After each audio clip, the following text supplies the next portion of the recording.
ഒരു പാമ്പ് അബദ്ധത്തിൽ നിലത്തു കിടന്ന ഒരു ഈർച്ചവാളിന് മുകളിലൂടെ കടന്നുപോയി. അതിന്റെ മൂർച്ചയുള്ള പല്ലുകൾ തട്ടി പാമ്പിന് ചെറിയ ഒരു പോറലേൽക്കുന്നു. ദേഷ്യം മൂത്ത പാമ്പ് പെട്ടെന്ന് തിരിഞ്ഞ് ആ വാളിനെ ആഞ്ഞുകുത്തി. പക്ഷെ സംഭവിച്ചത് മറ്റൊന്നാണ്. മൂർച്ചയേറിയ ആ ഇരുമ്പ് പല്ലുകൾ പാമ്പിന്റെ വായ്ക്കകത്തേക്ക് ആഴ്ന്നിറങ്ങി.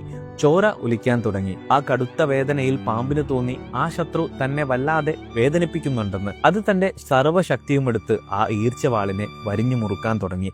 അതിനെ ശ്വാസം മുട്ടിച്ചു കൊല്ലുവാനായി. എന്നാൽ അതിന്റെ റിസൾട്ടോ, അത് എത്രത്തോളം മുറുക്കിയോ അത്രത്തോളം ആ ഇരുമ്പ് പല്ലുകൾ അതിന്റെ ശരീരത്തിലേക്ക് ആഴ്ന്നിറങ്ങി. ഒടുവിൽ ആ പാമ്പ് കഷ്ണം കഷ്ണങ്ങളായി മുറിഞ്ഞു മരിക്കുകയാണ് ഉണ്ടായത്. സൈക്കോളജിയിൽ ഇതിനെ വൈൽഡ് ഹൗസ് എഫക്റ്റ് എന്നാണ് പറയുക. ആ പാമ്പിനെ കൊന്നത് ആ ഈർച്ചവാളല്ല, പകരം അതിന്റെ സ്വന്തം നിയന്ത്രിക്കാനാകാത്ത ദേഷ്യമാണ്.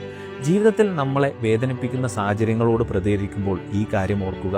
ചിലപ്പോഴൊക്കെ നമ്മൾ മറ്റുള്ളവരോട് ക്ഷമിക്കുന്നത് മറ്റുള്ളവർക്ക് വേണ്ടിയല്ല, പകരം നമ്മുടെ ദേഷ്യം കൊണ്ട് നമ്മൾ തന്നെ നശിക്കാതിരിക്കാനാണ്. Share it if it resonates with U.